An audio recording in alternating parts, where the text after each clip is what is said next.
आपका श्री शक्ति विद्यापीठ स्कूल की online classes के इसे नए वीडियो में। अपन है जो चैप्टर अपना सेकंड है जिसका नाम है आपका विलयन, उसका अपन अध्ययन कर रहे हैं। और इसमें जो अपन ने पीछे के वीडियो में जो आपका प्रासरण, विसरण और अर्धपारगम्य झिल्ली के बारे में विस्तार से समझा था। आज जो अपना चौथा अणुसंख्यक गुणधर्म, क्यों उस चौथे अणुसंख्यक गुणधर्म जिसका नाम है प्रासरण दाब, उसको और विस्तार से समझने के लिए अपने को क्या करना है, उन चीजों को समझना जरूरी था। तो पहले अपन ने वो समझी। अब आज जो अपन आते हैं वो अपना है प्रासरण दाब, यानी कि अपना चौथा जो अणुसंख्यक गुणधर्म है, 4 प्रकार के अणुसंख्यक गुणधर्म है, उनमें आपका जो लास्ट और इंपॉर्टेंट भी है जिसका नाम है प्रासरण दाब। इस अणुसंख्यक गुणधर्म का क्या नाम है, प्रासरण दाब। अब प्रासरण दाब किसे कहा जाता है, उसके लिए अपन ने प्रासरण पढ़ा। प्रासरण में अपन ने क्या देखा था, जो आपकी निम्न सांद्रता से उच्च सांद्रता, इस प्रकार से जो अपन ने अर्धपारगम्य झिल्ली में से विलायक के अणुओं का जो प्रवाह होता है या विलायक के अणु प्रवाहित होते हैं, वो आपका क्या होता है, प्रासरण कहलाता है। विसरण में उल्टा था, उच्च से क्या हो जाता है, निम्न की ओर हो जाता है, निम्न से उच्च की ओर चला जाता है। तो इसके अपन ने उदाहरण भी किए। फिर अर्धपारगम्य झिल्ली के बारे में, अब उसके आधार पर अपन प्रासरण दाब समझते हैं। क्यों सिर्फ प्रासरण है वो अणुसंख्यक गुणधर्म नहीं है, प्रासरण दाब होता है वो आपका क्या होता है, अणुसंख्यक गुणधर्म होता है। अब देखो इसके बारे में अपन विस्तार पूर्वक अध्ययन करते हैं। तो देखो प्रासरण दाब किसे कहा जाता है, तो पहले इसकी परिभाषा लिखते हैं और परिभाषा लिखने के बाद में क्या करते हैं, इसको डायग्राम की सहायता से भी अपन समझने की कोशिश करते हैं। तो प्रासरण दाब क्या होता है, वे अधिक दाब, वह अधिक दाब यानी कि अधिक से अधिक लगाया गया दाब, वे अधिक दाब जिसे विलयन पर लगाया जाए, जिसे विलयन पर लगाया जाए, जिसे विलयन पर लगाया जाए तो, जिसे विलयन पर लगाया जाए तो, या विलयन पर लगाया जाए तो, ताकि विलयन का वास्तव, विलयन पर लगाया जाए ताकि विलयन का वास्तव, विलयन का वास्तव विलायक के वास्तव के समान हो जाए, विलायक के वास्तव के समान हो जाए, समान हो जाए, वह प्रासरण दाब कहलाता है। प्रासरण दाब कहलाता है।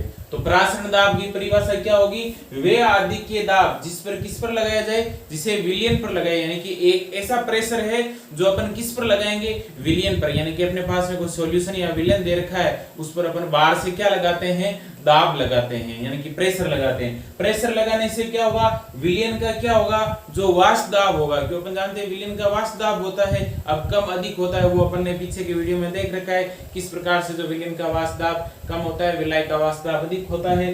तो अगर अपन वे अधिक से जो यानी कि अपन अधिक दाब यानी कि विलयन पर अगर अपन प्रेशर लगाते हैं तो विलयन का जो वाष्प दाब है वो किसके बराबर हो जाए, विलायक के वाष्प दाब के बराबर हो जाए, वो क्या कहलाता है, प्रासरण दाब। अब विलयन का वाष्प दाब विलायक के वाष्प दाब के बराबर या समान करने के लिए अपन ने क्या किया है, देखो क्या लगाया है, वे अधिक दाब यानी कि दाब लगाया है किस पर, विलयन पर अपन ने क्या लगाया है, दाब लगाया है। कहने का मतलब क्या हुआ कि विलयन का वाष्प दाब विलायक के वाष्प दाब के बराबर करने के लिए अपन जो बाहर से जो है दाब लगाते हैं, वे दाब क्या कहलाता है, आपका प्रासरण दाब कहलाता है। एक परिभाषा तो इसकी ये होगी। दूसरी परिभाषा इसकी क्या बन सकती है, यानी कि ये तो इसकी पहली परिभाषा। दूसरी परिभाषा इसकी क्या बन सकती है कि अगर मैं बाह्य जो है दाब, तो वह बाह्य दाब क्यों अपन बाहर से लगा रहे हैं, तो वह बाह्य दाब जो किस पर लगाएंगे, वह बाह्य दाब जो क्या होगा, आपका अर्धपारगम्य झिल्ली, क्यों अपन ने प्रासरण पढ़ा, प्रासरण में अपन ने क्या देखा था, अर्धपारगम्य झिल्ली, तो वो वह बाह्य दाब जो अर्धपारगम्य झिल्ली, अर्धपारगम्य झिल्ली में से विलायक के अणुओं से, विलायक के अणुओं के प्रवाह को प्रवाह को रोकने तथा तल में साम्य स्थापित करने के लिए आवश्यक होता है प्रासरण दाब कहलाता है। प्रासरण दाब कहलाता है। तो प्रासरण दाब की परिभाषा क्या होगी? वह बाह्य दाब यानी कि बाहर से लगाया गया एक्सटर्नल जो है प्रेशर जिसको बोलते हैं वे बाह्य दाब। जैसे अपन दाब लगाएंगे तो अर्धपारगम्य झिल्ली में से किसके अणु निकलते हैं? विलायक के अणु निकलते हैं। तो अपन इस प्रकार से दाब लगाते हैं कि अर्धपारगम्य झिल्ली में से जो विलायक के अणु निकल रहे हैं उनको क्या करते हैं? जो है निकलना बंद करवा दें यानी कि उनको रोक देते हैं ताकि अर्धपारगम्य झिल्ली में से क्या नहीं निकले? विलायक के अणु नहीं निकले। क्यों? अपन जानते हैं अर्धपारगम्य झिल्ली में अगर कोई विलयन डाल रखा है तो उसमें से सिर्फ किसके अणु प्रवाहित हो पाएंगे? विलायक के अणु ही प्रवाहित हो पाते हैं। तो अपन क्या करते हैं? बाहर से अपन एक ऐसा दाब लगाते हैं यानी कि बाहर से अपन दाब लगाते हैं जिससे क्या होगा?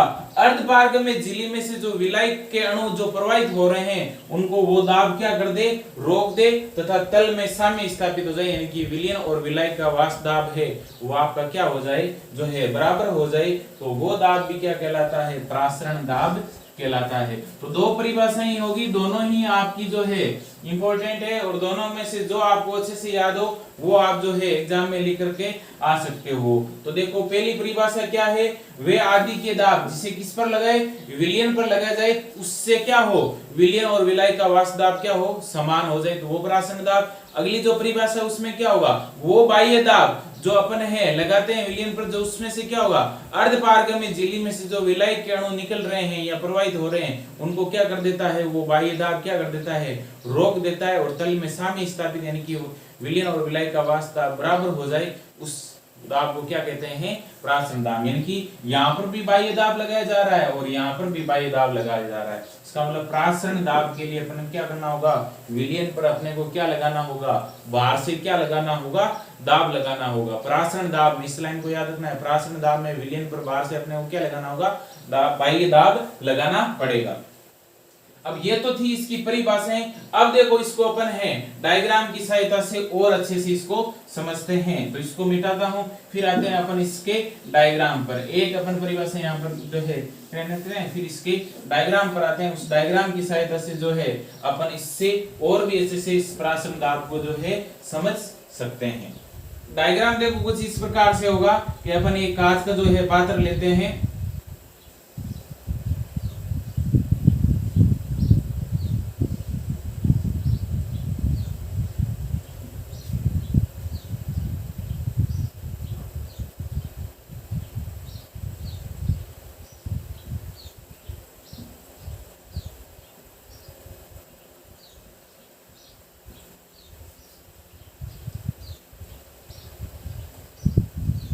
इस प्रकार से इसमें जो है आपका यानी कि ये कांच का पात्र है। इस कांच के पात्र को अपन क्या करते हैं? दो भागों में बांट देते हैं इस प्रकार से। ये आपकी केस नली है जिसकी सहायता से अपन क्या करेंगे? विलायक जो है इस पात्र के अंदर डालेंगे। यानी कि ये केस नली, छोटी केस नली दे रखी है। इस छोटी केस नली के द्वारा इधर से अपन क्या करेंगे? विलायक इसके अंदर डालेंगे। इसका मतलब ये आपके क्या हो जाएंगे? विलायक के अणु, यानी कि ये विलायक हो जाएगा। ठीक है। इसी प्रकार से जो ये बीच में जो आपकी आ रखी है इस प्रकार से ये डॉट डॉट जो लाइन है ये आपकी क्या है? अर्धपारगम्य झिल्ली है। ठीक है, इसको थोड़ा सा ध्यान रखना है। इसको मैं जैसे अलग से बना देता हूँ, हालांकि एक लाइन से भी ले सकते हो। ये सिर्फ समझाने के लिए इस प्रकार से मैं बना रहा हूँ कि ये आपकी क्या है? अर्धपारगम्य झिल्ली। अर्धपारगम्य झिल्ली, अर्धपारगम्य झिल्ली। इधर आपका क्या है? इधर तो विलायक के अणु हो गए और इधर आपका क्या है? विलायक जो है विलयन है। यानी कि दो भागों में बांटते हैं तो इधर आपका क्या है? विलयन है।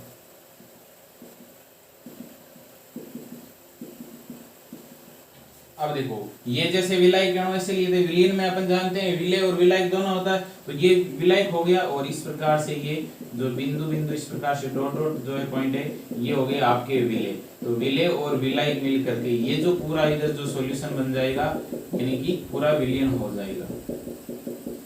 ये तो वाले ये वाले तो विलायक के अणु हो गए और ये जो है डॉट वाले ये हो जाएंगे विलेय। तो विलायक और विलेय मिल करके इस पात्र में आपका क्या बन जाएगा विलयन। इस पात्र में आपका क्या हो जाएगा विलयन। इसके साथ में ही इसमें जो है बड़ी केस नली इस प्रकार से लेते हैं जिस पर आपका पिस्टन लगा हुआ रहता है।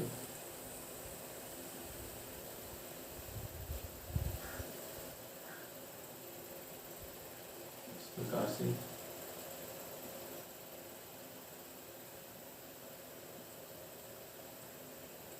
ये हो जाएगा आपका पिस्टन, ठीक है। और ये पूरा जो डायग्राम है आपका है प्रासरण दाब को दर्शाने का, प्रासरण दाब के लिए। तो देखो क्या करते हैं, इस कांच की नली को अपन दो भागों में बांट देते हैं। एक में जो केस नली इसमें विलायक भरते हैं, दूसरे भाग जो आपकी चौड़ी नली वाला है ये केस नली छोटी केस नली है इसमें विलायक भर देते हैं। और ये जो बड़ी केस नली है जो चौड़ी नली वाला भाग है उसमें क्या भर देते हैं विलयन भर देते हैं। और इसी चौड़ी नली पर अपन ने क्या लगा रखा है पिस्टन है वो लगा रखा है। पिस्टन क्या करेगा इस पर दाब लगाने का कार्य करेगा। अब क्या होगा जैसे इस भाग में प्रक्रिया अपनी जो है प्रासरण की प्रक्रिया शुरू होगी। तो देखो प्रासरण दाब और प्रासरण अलग अलग है। प्रासरण की प्रक्रिया होगी तभी प्रासरण दाब होगा, क्योंकि अपन जानते हैं सिर्फ विलयन का वाष्प दाब होता है, सिर्फ विलायक का क्या होता है वाष्प दाब होता है। यानी कि सिर्फ विलयन में क्या होता है वाष्प दाब और विलयन है उच्च सांद्रता का क्षेत्र होता है। विलायक का वाष्प दाब ये क्या होता है निम्न सांद्रता का क्षेत्र। तो प्रासरण दाब क्या होगा निम्न सांद्रता से उच्च सांद्रता की ओर आएंगे। तो देखो क्या होगा विलायक क्या है निम्न सांद्रता का क्षेत्र है, ये क्या है अर्धपारग में क्या है झिल्ली है। अर्धपारग में झिल्ली में से कौन जा सकता है आपका विलायक के अणु जा सकते हैं। तो ये बीच में आपकी क्या लगी हुई है अर्धपारग में झिल्ली लगी हुई है। अब इस अर्ध जैसे ही प्रासरण की प्रक्रिया स्टार्ट होती है तो ये विलायक के जो अणु हैं यानी कि इधर जो विलायक के अणु हैं ये विलायक के अणु क्या होंगे इस तरफ आएंगे। इस विलायक के अणु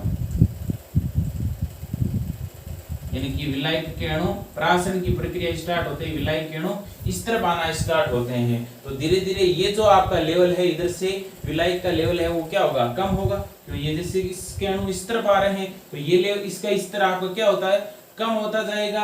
अब क्या करते हैं विलायक के अणु इस तरफ आ गए तो इसका लेवल बढ़ेगा और इसका यानी कि विलायक विलयन में क्या है जो है आपके इधर से विलायक के अणु आ रहे हैं तो इसका लेवल बढ़ेगा। इसका मतलब ये पिस्टन ये जो लेवल बढ़ेगा तो यहाँ पर इसके विलायक के अणु आना स्टार्ट हो जाएंगे। तो उस स्थिति में क्या करते हैं प्रासरण तो हो गया। अब प्रासरण दाब क्या होगा, प्रासरण दाब का मतलब क्या होता है विलयन पर लगाया गया इनकी वे आदि के दाब जिसे किस पर लगाएंगे विलयन पर लगाएंगे ताकि विलयन का वाष्प दाब है विलायक के वाष्प दाब के क्या हो जाए बराबर हो जाए।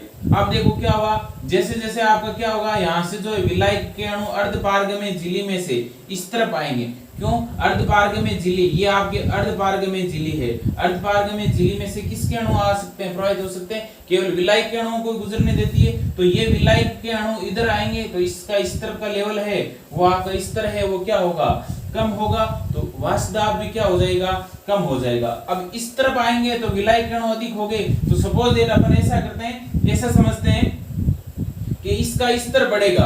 अब देखो क्या हुआ कि अपन को विलयन और विलायक के वाष्प दाब को बराबर करना है। उसी स्थिति पर वो क्या होगा आपका प्रासरण दाब होगा। तो अपन क्या करते हैं ये जो बाहर अपना पिस्टन लगा हुआ है इस पिस्टन से क्या करते हैं अपन वापस क्या लगाते हैं दाब लगाते हैं। पिस्टन से अपन क्या लगाते हैं दाब लगाते हैं। तो जैसे ही आपका इस पिस्टन से इस नीचे की तरफ यानी कि ये पिस्टन है ये पिस्टन इस विलयन पर क्या लगाएगा दाब लगाएगा। तो ये दाब लगाने से क्या होगा इस स्थिति पे वापस जो है इधर दाब लगेगा। तो ये धीरे धीरे क्या होगा जो विलायक के अणु इधर आ रहे थे उनका क्या होगा इस तरफ दाब लगने से वापस इसके नीचे की तरफ आएंगे और नीचे की तरफ आएंगे तो एक दाब ऐसा आ जाएगा जहां पर इस विलाई का वाष्प दाब, क्यों विलाई का वाष्प दाब इस तरफ हो गया और इसको भी पिस्टन को इस तरफ लेंगे तो ये पिस्टन इसको दबाएगा तो इसका क्या होगा, एक दाब ऐसा आएगा जब विलयन का वाष्प दाब किसके बराबर हो जाएगा, विलाई। पहले क्या हुआ था, विलाई के किरणों इस तरफ आए, इसका स्तर यहाँ पर कम हुआ, ठीक है। विलाई के अणु अर्धपारगम्य झिल्ली में से आ सकते हैं तो एक समय के लिए इसका स्तर बढ़ेगा, लेकिन अपन को विलयन और विलाई का वाष्प दाब बराबर हो तभी प्रासरण दाब, तो अपन बाहर से क्या करते हैं, इस पिस्टन पर जो है दाब लगाते हैं, यानी पिस्टन का काम ही क्या है, दाब लगाना, और बाहर से लगा रहे हैं तो ये आपका क्या हो जाएगा, बाह्य दाब। और बाह्य दाब किस पर लगाया जा रहा है, विलयन पर, क्यों इस भाग में क्या भरा हुआ है, विलयन पर, तो क्या होगा, वे आदि के दाब ये या वह बाह्य दाब जो क्या होगा कि आपका दूसरी परिभाषा जो आपकी थी, वे बाह्य दाब जो आपका अर्धपारगम्य झिल्ली में से विलाई के अणुओं को प्रवाहित होने से रोक देता है। अब देखो विलाई के अणुओं को प्रवाहित होने से कैसे रोकेगा, क्योंकि विलाई के अणु आ रहे थे, अपन ने क्या, जब तक आते रहेंगे, लेकिन अपन वापस क्या कर रहे हैं, इससे बाह्य दाब लगा रहे हैं, तो ये विलाई के अणुओं को क्यों दाब लगेगा, तो इस पर दाब लगेगा तो ये क्या होगा, विलाई के अणुओं को प्रवाहित होने से क्या कर देगा, रोक देगा और तल में साम्य स्थापित हो जाएगा। साम्य का मतलब क्या होगा, इस विलयन का वाष्प दाब और विलाई का वाष्प दाब क्या हो जाएगा, बराबर। दोबारा से देखते हैं, वह आदि के दाब जिसे विलयन पर लगाया जाए, तो अपन देखो आदि के दाब का मतलब क्या है, बाह्य दाब किस पर लगा रहे हैं, विलयन पर लगाया जाए, ताकि क्या हो, जो विलयन का वाष्प दाब यानी कि विलयन का वाष्प दाब और विलाई का वाष्प दाब है क्या हो जाए, बराबर हो जाए, क्या कहलाता है, प्रासरण दाब। दूसरी परिभाषा क्या थी, वह बाह्य दाब जिसे किस पर लगाएंगे, विलयन पर लगाएंगे, तो वह बाह्य दाब जिसे विलयन पर लगाया जाता है, तो वो बाह्य दाब क्या करता है, इस अर्धपारगम्य झिल्ली में से जो विलाई के अणु इस तरफ आ रहे हैं, जैसे ही अपन इस पर दाब लगाएंगे तो ये विलाई के अणु है इस तरफ आना क्या हो जाएंगे, बंद हो जाएंगे, तो वो दाब क्या कहलाता है आपका, वो बाह्य दाब का मान क्या कहलाता है, प्रासरण दाब है कहलाता है। तो ये था आपका प्रासरण दाब की जो है थ्योरी। अब देखो क्या हुआ कि अपन देखते हैं सिर्फ जो है कुछ शर्तें जैसे मान सकते या कुछ पॉइंट है कि प्रासरण दाब है हमेशा तनु विलयन होगा और तनु विलयन से किसकी तरफ, सांद्र विलयन, क्यों तनु विलयन की सांद्रता कम होती, इसका मतलब तनु विलयन से सांद्र विलयन, तो तनु विलयन है उसमें अपन जानते हैं सांद्रता कम होती है, तो निम्न सांद्रता से उच्च सांद्रता यानी कि प्रासरणता जो है, प्रासरण दाब की घटना तनु से क्या होगा, सांद्र विलयन की ओर होगी।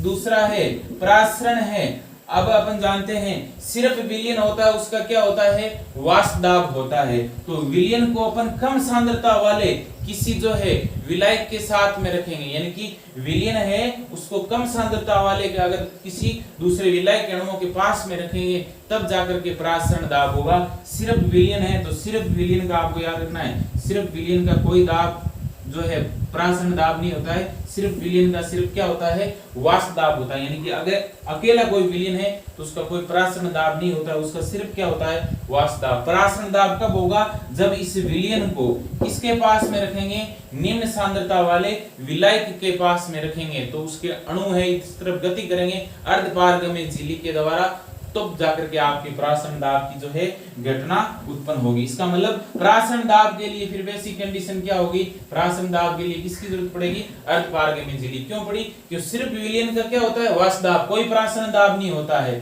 लेकिन अर्धपारगम्य झिल्ली अपन रख देंगे और दूसरा कोई कम सांद्रता वाला विलायक का अणु अपन इस तरफ लेंगे, तो वो विलायक के अणु अर्धपारगम्य झिल्ली के द्वारा इस तरफ आएंगे और इस तरफ आने से बाहर से अपन जब बाह्य दाब लगाएंगे तो जो अपन ने विलायक लिया है और उस जो अपन ने विलयन लिया है उसका वाष्प दाब बराबर हो जाएगा, तो वहां पर अपना एक नया दाब बनेगा जो अपन ने बाहर से लिया है, वो दाब भी क्या कहलाएगा, प्रासरण दाब है कहलाता है।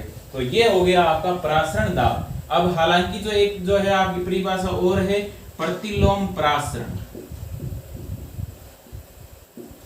ठीक है, प्रतिलोम प्रासरण, ये परिभाषा भी कई बार बन सकती है, लेकिन जो सिलेबस में जो आपके बोर्ड एग्जाम में जो है पीछे के जो आपकी जो है सिलेबस से जो उससे पहले जो आपकी प्रतिलोम प्रासरण के बारे में था विस्तार से, अभी जो है विस्तार से नहीं दे रखा है, फिर भी आपके लिए नॉलेज के लिए ये चीज मैं बता देता हूं कि प्रतिलोम प्रासरण किसे कहा जाता है। प्रतिलोम प्रासरण का मतलब प्रासरण दाब के विपरीत होने वाली प्रक्रिया। अपन जानते हैं इस विलायक के अणु अर्धपारगम्य झिल्ली के द्वारा इस तरफ आते हैं, लेकिन विलयन है वो इस तरफ नहीं जा सकता। क्यों? अर्धपारगम्य झिल्ली में से केवल किसके अणु आ सकते हैं? विलायक के अणु। लेकिन अपन जानते हैं विलयन है, क्यों? इस पात्र में अपन ने क्या भर रखा है? विलयन भर रखा है। विलयन का मतलब क्या है? इसके अंदर विलय भी है और क्या है? विलायक भी है। इसके अंदर क्या है?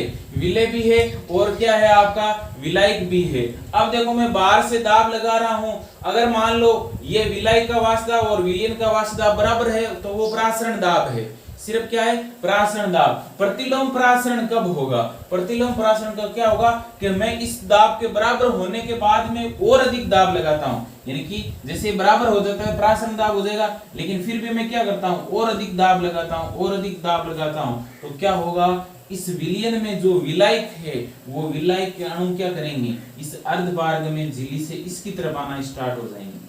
क्यों? अर्धपारगम्य झिल्ली किसको जाने दे सकती है?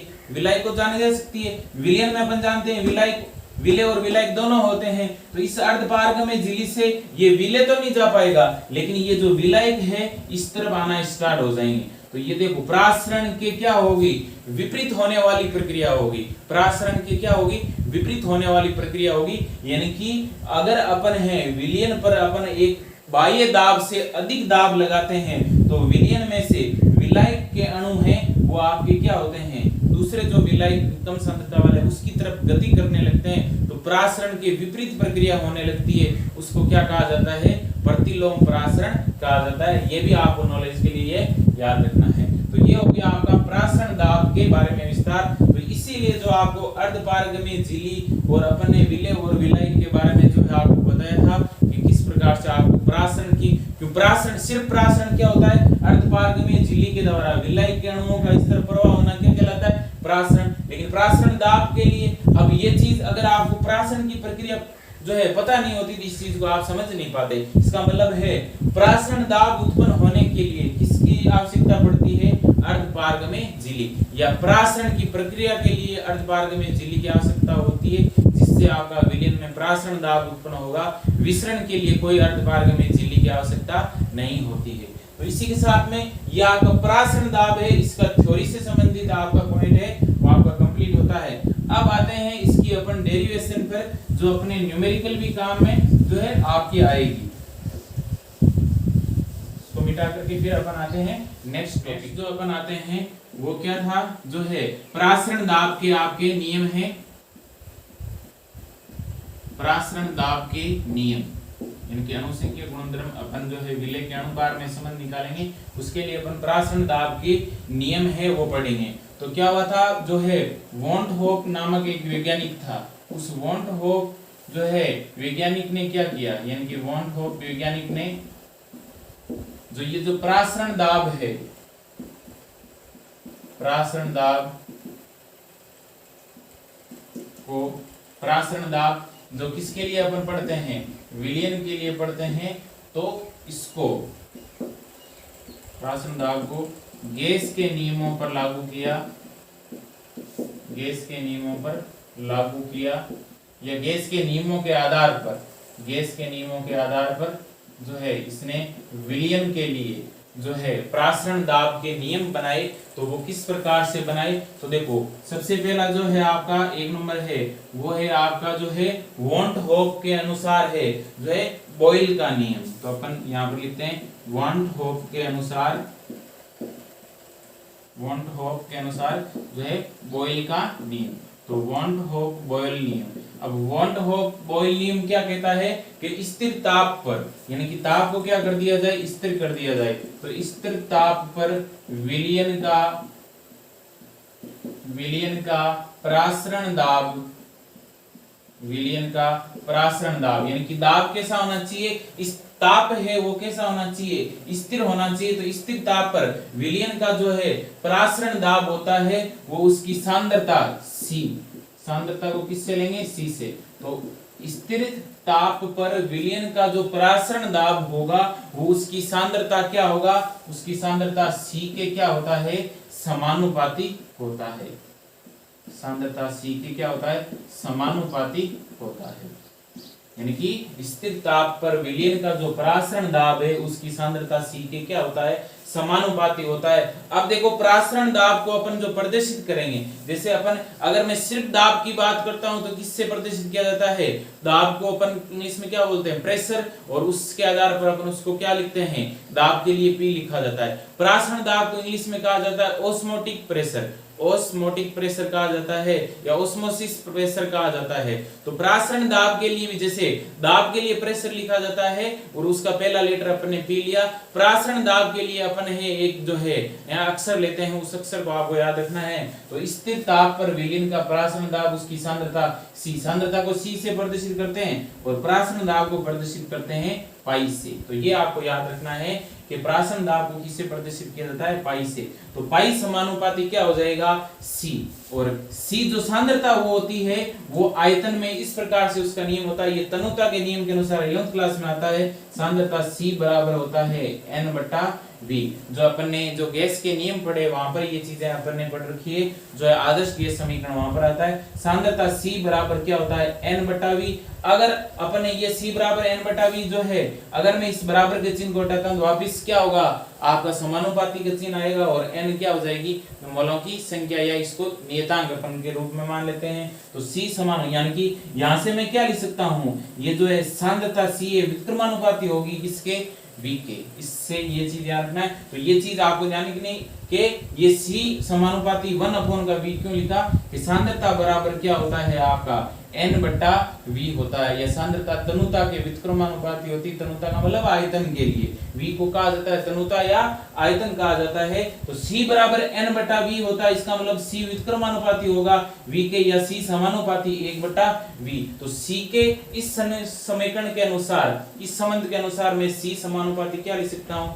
1/V। अब देखो C समानुपाती है जो है 1/V, या C व्युत्क्रमानुपाती 1/V के, जो है व्युत्क्रमानुपाती क्या हो जाएगा, V के हो जाएगा, और जो है C समानुपाती है पाई के। इसका मतलब ये इसके जो है आपके संबंध दर्शाता है, जो है व्युत्क्रमानुपाती का, और इस प्रकार से संबंध दर्शाता है। इसका मतलब है यहाँ से मैं साथ में जो है संबंध ले सकता हूँ, पाई समानुपाती क्या हो जाएगा, 1/V। पाई समानुपाती क्या हो जाएगा, यानी कि इससे और इससे मैं क्या लिख सकता हूँ, पाई समानुपाती क्या हो जाएगा, 1/V। यानी कि परासरण जो दाब है वो इस प्रकार से जो है आपका संबंध दर्शाता है। अब देखो क्या होगा जो है, या फिर मैं क्या लिख सकता हूँ, पाई/V बराबर में क्या लिख सकता हूँ, पाई V बराबर, क्योंकि पाई किससे गुणा होगा, V से गुणा होगा, तो पाई V बराबर क्या हो जाएगा, अपनी फिक्स वैल्यू हो जाएगी। तो ये हो जाएगा अपना समीकरण नंबर 1। तो वॉन हॉफ बॉयल का नियम क्या कहता है, स्थिर ताप पर, यानी कि ताप को क्या रखना है, स्थिर रखना है। इधर अपन लिख सकते हैं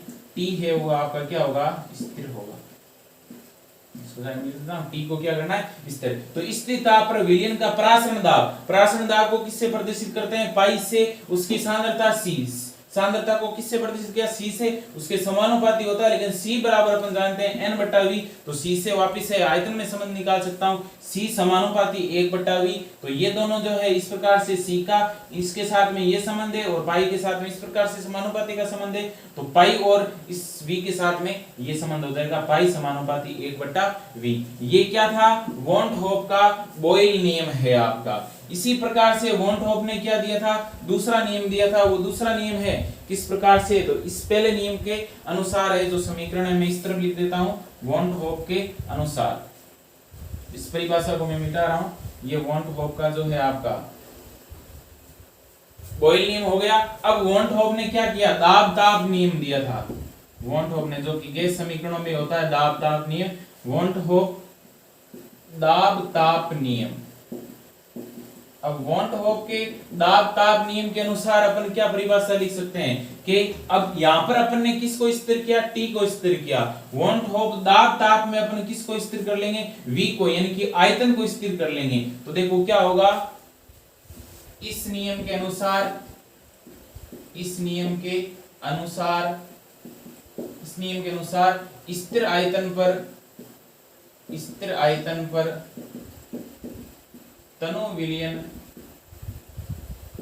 विलयन का परासरण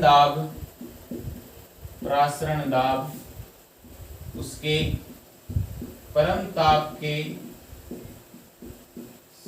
समानुपाती होता है, इसके परम ताप की क्या होता है, समानुपाती होता है स्थिर आयतन पर, यानी कि आयतन को क्या करना स्थिर, यानी कि यहाँ पर टी स्थिर क्या था, अब इसमें क्या करेंगे v स्थिर करेंगे। तो इस नियम के अनुसार स्थिर आयतन पर तनु विलयन का परासरण दाब उसके परम ताप के क्या होता है, समानुपाती। तो परासरण दाब को किससे प्रदर्शित करते हैं, पाई से, और उसके परम ताप को किससे जो है प्रदर्शित करते हैं, टी से। उसके समानुपाती होते हैं, जो है होता है कब, जब आयतन को क्या रखा जाए, स्थिर रखा जाए। तो पाई समानुपाती क्या हो जाएगा, टी। तो यहाँ से ये मैं लिख सकता हूँ पाई समानुपाती टी, ये हो जाएगा अपना समीकरण नंबर 2। या फिर इसको क्या लिखा जा सकता है, पाई जो है अपॉन का क्या हो जाएगा, टी बराबर क्या हो जाएगा, नियतांक। अब देखो अपने पास में जो है दो तरह के नियम आ गए। अब इन दोनों को संयोजन, यानी कि इन दोनों नियम से अगर अपन समीकरण 1 व समीकरण 2 से अपन संबंध साथ में लेते हैं, समीकरण 2 से पाई समानुपाती है किसके, 1/v के, और पाई समानुपाती है किसके, टी के। तो पाई तो क्या हो गया, 1/v के है, लेकिन ये तो सीधा ही समानुपाती है, ये तो क्या होगा, v के तो व्युत्क्रमानुपाती हो गया, टी के क्या होगा, समानुपाती। तो मैं दोनों को एक साथ लिख सकता हूं। दोनों को एक साथ किस प्रकार से लिखेंगे, पाई के टी तो क्या है, सीधे समानुपाती, यानी कि ऊपर लिख दिया, और v के क्या है, व्युत्क्रमानुपाती, तो कहां पर लिख दिया, नीचे। तो पाई समानुपाती क्या बन जाएगा, टी अपॉन का v। पाई समानुपाती क्या हो जाएगा, टी अपॉन का v। अब समानुपाती का जब भी अपन चिन्ह हटाते हैं तो नियतांक लेते हैं, और नियतांक अपन ने यहाँ पर क्या लिया, s लिया। नियतांक क्या लिया, s। ये आपका क्या है, इस विलयन के लिए जो है आपका स्थिरांक है। उस स्थिरांक को अपन गैस स्थिरांक r के जैसा ही मान सकते हैं। जैसे अपन देखते हैं जो है आदर्श गैस समीकरण देखा था, तो वहां पर क्या था, पाई की जगह क्या था, p, और यहाँ पर क्या हो गया, v। तो वहां पर आदर्श गैस समीकरण में तो क्या था, pv बराबर क्या था, rt था, nrt था। n का मतलब 1 मोल के लिए लेते हैं। तो यहाँ पर अपन है r ने लेकर के विलयन के लिए ले रहे हैं। तो विलयन के लिए ये जो s है वो आपका क्या है, विलयन के लिए क्या है, गैस स्थिरांक है। तो इस समीकरण को मैं इधर ले आता हूं, पाई बराबर क्या हो जाएगा, st अपॉन का क्या होगा, v। जहां पर आपका s क्या होगा, विलयन का स्थिरांक हो जाएगा। इसको समीकरण नंबर 3 देता हूं मैं, जहां आपका s क्या है, विलयन स्थिरांक है। जो s है आपका क्या है, विलयन के लिए जो है स्थिरांक है, विलयन स्थिरांक है, जिसका मान क्या होता है, जो आपका गैस नियतांक है r के बराबर या r के जैसा ही होता है। पाई, अब देखो पाई बराबर क्या हो गया, st अपॉन का क्या हो गया, v। तो यहां से मैं क्या लिख सकता हूं, पाई v बराबर में क्या लिख सकता हूं, st। पाई v बराबर में क्या लिख सकता हूं, क्यों, ये v इसके साथ में गुणा हो जाएगा, तो पाई v पाई के साथ में गुणा हो जाएगा v, और बराबर में क्या हो जाएगा, st। ये तो किसके लिए है, 1 मोल के लिए है, ठीक है। और अगर पाई v बराबर में जो है आपका nst लिखता हूं, पाई v बराबर क्या कर दिया, nst। इसका मतलब ये तो 1 मोल के लिए था, ये क्या हो जाएगा, n मोल के लिए।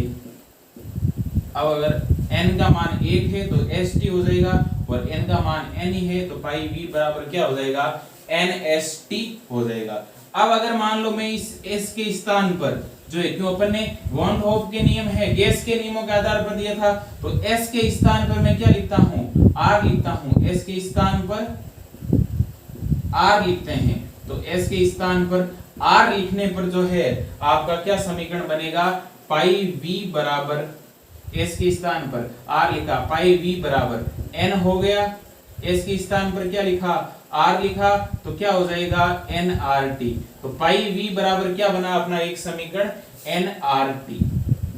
पाई v बराबर क्या बना, nrt। कब बना, जब इसे s के स्थान पर क्या लिख दिया, r लिखा, यानी कि s के स्थान पर क्या लिखा, r लिखा, तो क्या बन जाएगा, पाई v बराबर nrt। यानी कि यहां से ये चीज तो आपको समझ में आ जानी चाहिए, जो है पाई बराबर st अपॉन v आ गया, पाई बराबर st अपॉन v। इसको मैंने इधर लिखा है, पाई बराबर st अपॉन का v, जहां पर s क्या है, विलयन का स्थिरांक है, जिसका मान किसके बराबर होता है, गैस स्थिरांक r के जैसा ही होता है। तो पाई v बराबर क्या होता है, st।